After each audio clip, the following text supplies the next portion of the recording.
네, 말씀드렸듯이 유가가 재차 반등하면서 뉴욕 증시가 일제 1%대 상승 마감을 보였습니다. 시황센터 연결해서 자세한 내용 들어보도록 하죠. 김호정 캐스터 전해주시죠. 네, 이날 뉴욕 증시 유가 상승과 대형주의 양호한 기업 실적, 그리고 경기 지표의 호조에 힘입어 3대 지수 일제히 상승세를 보였습니다. 하나씩 살펴보시면요. 다우지수 1.78% 상승한 16,167선에 마감했고요. 나스닥 지수 역시 1.09% 상승했습니다. S&P 500 역시 1.41% 상승하며 1,900선을 회복했습니다. 다음 유가 흐름에 주목하셔야겠습니다. 유가가 산유국들의 감산 논의 소식에 힘입어 상승했습니다. 세계 최대 산유국이자 오펙의 리더인 사우디와 비회원국 중 최대 산유국인 러시아는 그동안 엇갈린 의견을 보였었는데요.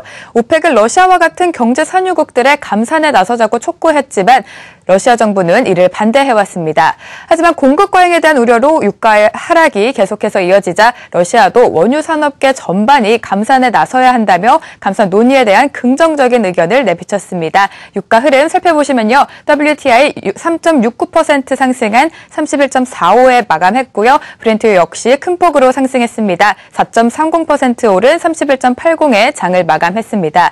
다음 다우 흐름 살펴보시죠. 이날 경제 지표들이 호조를 보였습니다.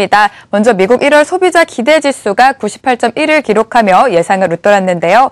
시장은 기대 이상의 결과로 인해 향후 6개월간 경기 전망이 좋아질 것이다 라고 강조했습니다.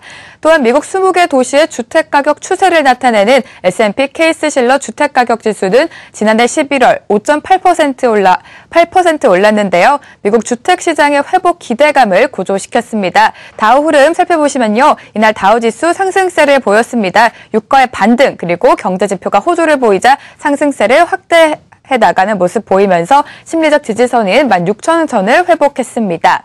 특징적인 종목도 하나씩 살펴보시죠.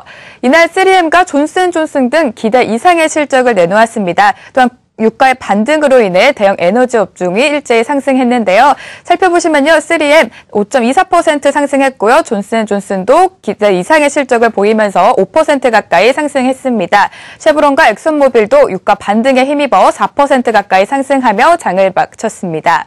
CNBC가 전문가들을 상대로 연준의 금리 인상 시기에 대해 설문조사를 했습니다. 그 설문조사 내용 함께 살펴보시죠. CNBC는 경제 전문가들을 상대로 이틀에 걸쳐 설문조사를 진행했습니다. 88% 응답자들이 연준의 다음 통화정책 단계는 금리 인상이 될 것이라며 금리 인상 시기는 최소 5월까지 연기될 것이라고 전망했는데요.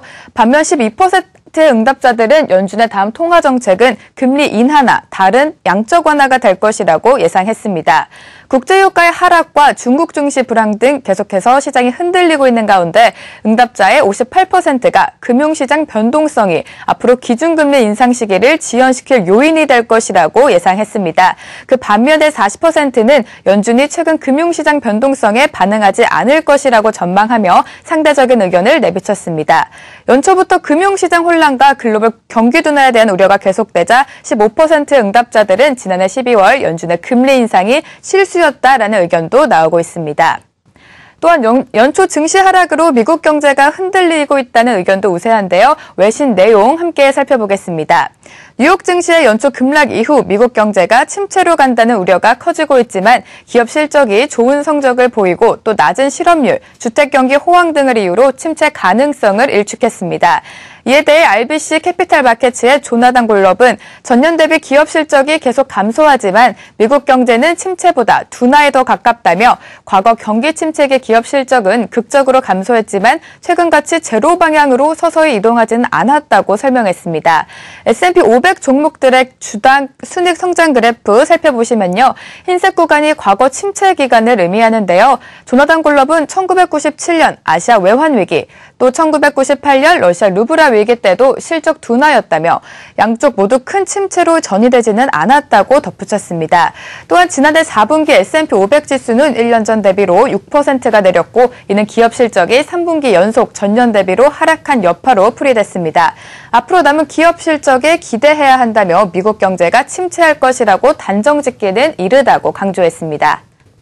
네, 미국의 실적 시즌도 본격화되고 있는 양상입니다. 애플을 비롯한 대형주들의 실적이 속속 발표되고 있는데요. 업종별 동향도 좀 더 자세하게 짚어주시죠. 네, 이날 유가 반등에 힘입어 S&P 500 업종 일제히 상승세를 보였습니다. 특히 에너지 업종 4% 가까이 상승했고요. 제조와 자재 업종도 2% 가까이 상승하며 장을 마감했습니다. 전기가스의 상승폭이 가장 적었습니다. 전기가스 0.69% 상승하며 장을 마감했습니다. 유럽 시장 흐름도 함께 살펴보시죠. 유가 반등에 힘입어 유럽 지수도 일제히 상승세를 보였습니다. 독일 닥스 지수 살펴보시면요. 0.89% 상승한 9,822선 에 마감했습니다. 프랑스 까크 지수 역시 상승세를 보였습니다. 1.05% 상승한 4,356선에 장을 마감했습니다. 다음 상품 시장으로 넘어가 보시죠. 달러 인덱스 역시 유가 상승 영향을 받아 강세를 보였습니다. 달러 인덱스 하락세를 보였지만 상승 마감했고요. 반면 국제금값은 중국 증시 불안과 국제 유가 영향으로 약 3개월 만에 최고치를 기록했습니다. 금가격은 1.4% 급등한 1,120선에 장을 마쳤습니다. 앞서 살펴드린 것처럼 WTI와 국제 유가 4% 가까이 상승하며 장을 마감했습니다. 지금까지 시황센터에서 전해드렸습니다. 네, 국제유가 상승으로 인해서 여러 가지 또 시장에 영향을 받은 것 같습니다. 이어서 지금까지 글로벌 마켓뷰 들었습니다.